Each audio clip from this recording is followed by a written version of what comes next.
I will tell you right now, the #1 reason you should get a steering stabilizer isn't because of wheelies, and it isn't because of going fast. It's because of potholes.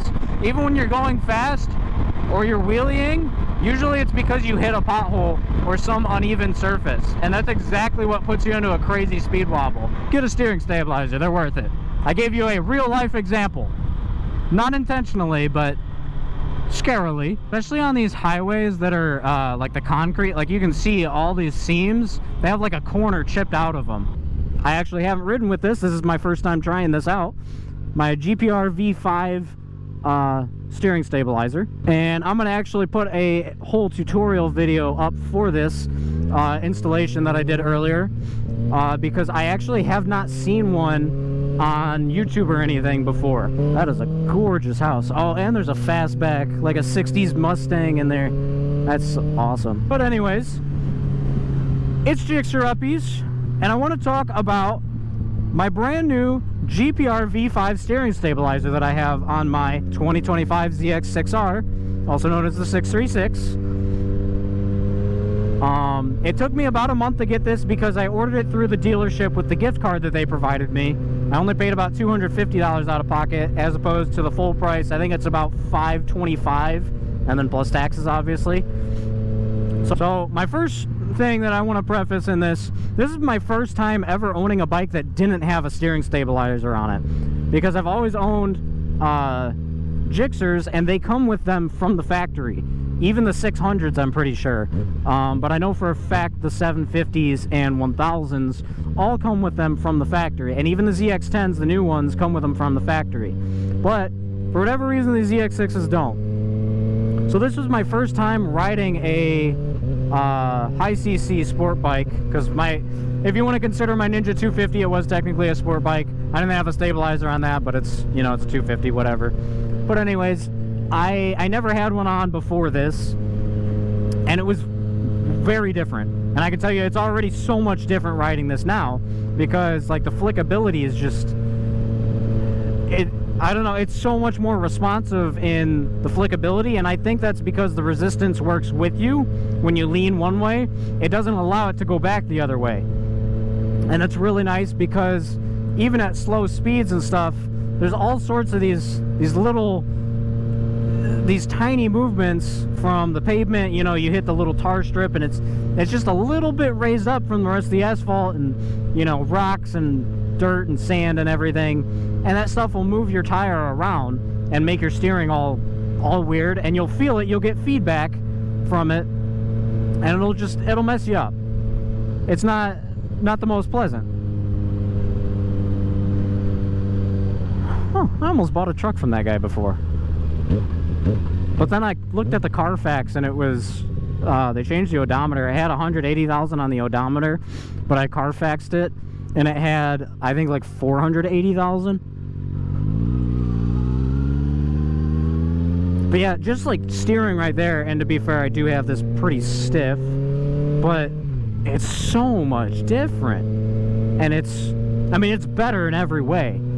I really like the different feeling, because I feel like the stock steering is just too loose. Like, you could just go all over the place. It kind of sucks. That's another, is that a ZX10? No, that's a 636 also. That's 24, because it's the all blacked out version. So with the stabilizer, I want to talk about a couple of the pros and cons of owning the GPR as opposed to others. And I will say that one of the biggest cons on this is very specific to this ZX6R, the 24-25 generation, and it does not apply to other bikes.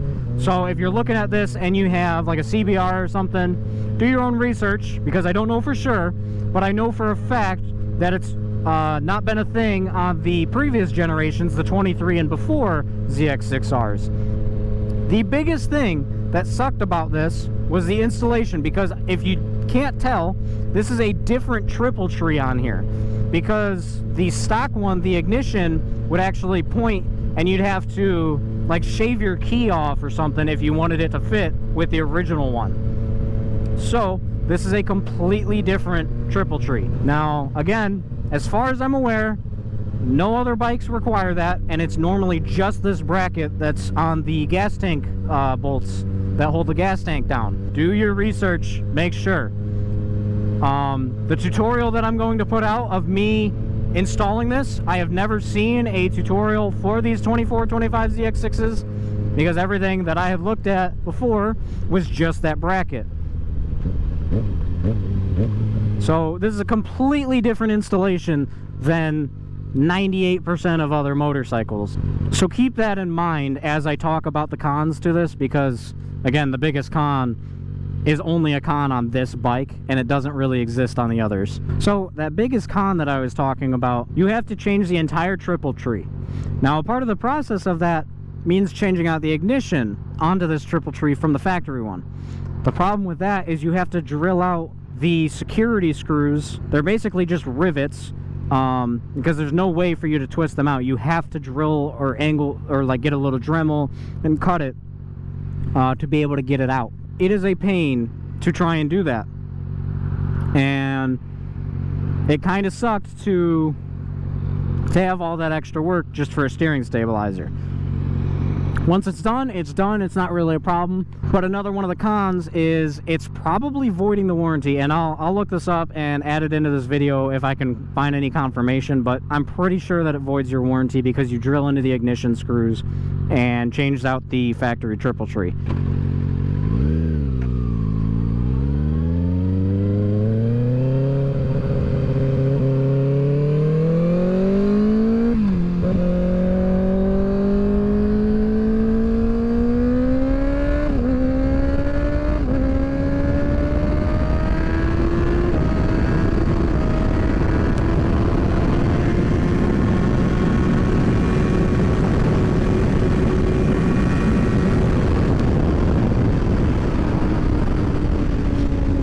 Tell you right now, from that very legal speed limit run I just did through the gears, up to the speed limit, of course, this thing drives straight as an arrow now with the stabilizer on here, and I only have it on the 4th setting, and again, that's in a straight line, and this is still relatively smooth pavement.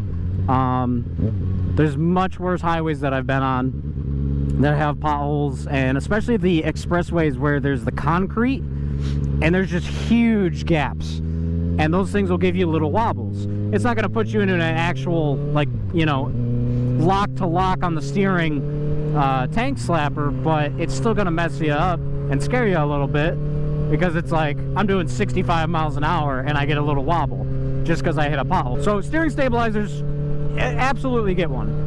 It doesn't have to be the GPR stabilizer, but absolutely get one. They make a hell of a difference, especially on these performance bikes where you're going to be doing the speed limit. Okay? Legal speed limit. But anyways, another con to this is going to be where it's located. This is very bulky compared to like an OEM one or the Ohlins, where it's a completely different style of stabilizer.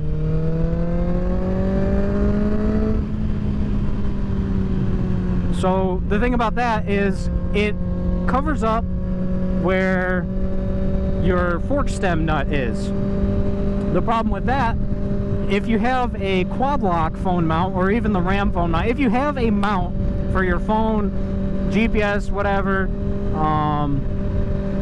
and it's located in the steering stem nut of the triple tree, you will have to remove that, and you can't use it with this GPR stabilizer. I personally don't care for quad locks. I don't need my phone. It's just a distraction. You know, if I need to change music, I've got my Apple Watch.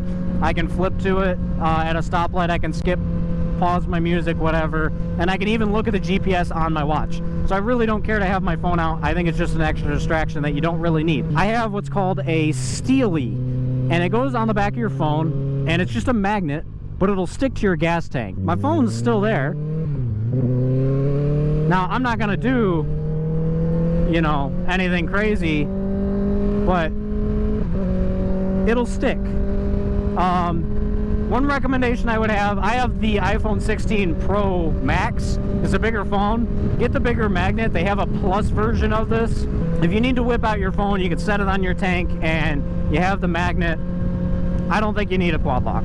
Now, beyond that sidebar, we're gonna get into the pros of this GPR stabilizer. And the biggest one, you can see right here with all these numbers. You saw me do it earlier. I can change it on the fly.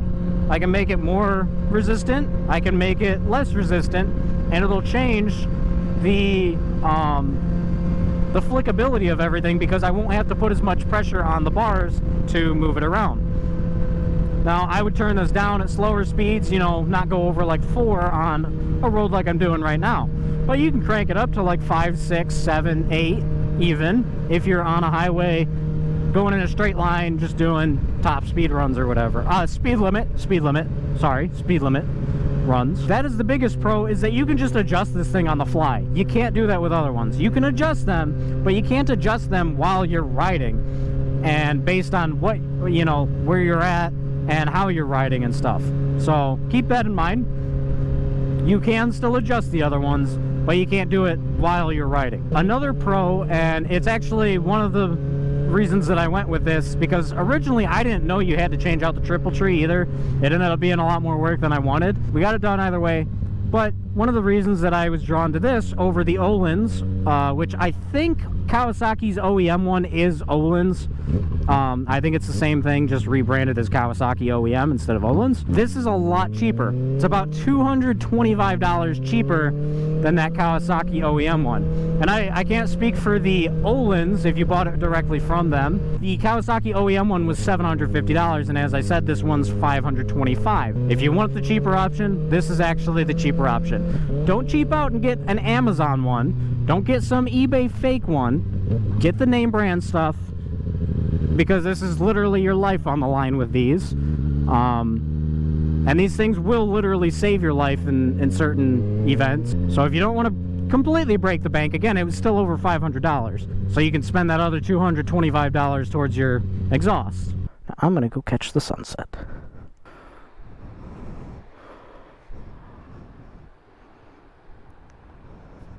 These GPR steering stabilizers, there's no problem with them. There's just a couple of downsides over choosing the other, and you know, you could say the same about the others, because this can be better than them in some.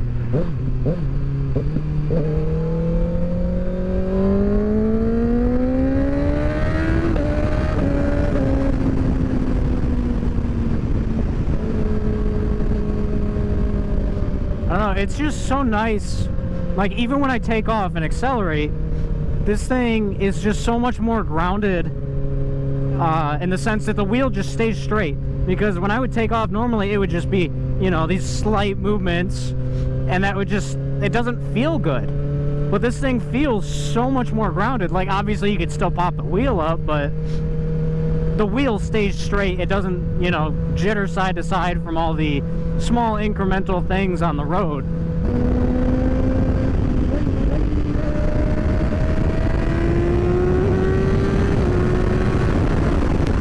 My traction control light actually came on from a bump that I hit.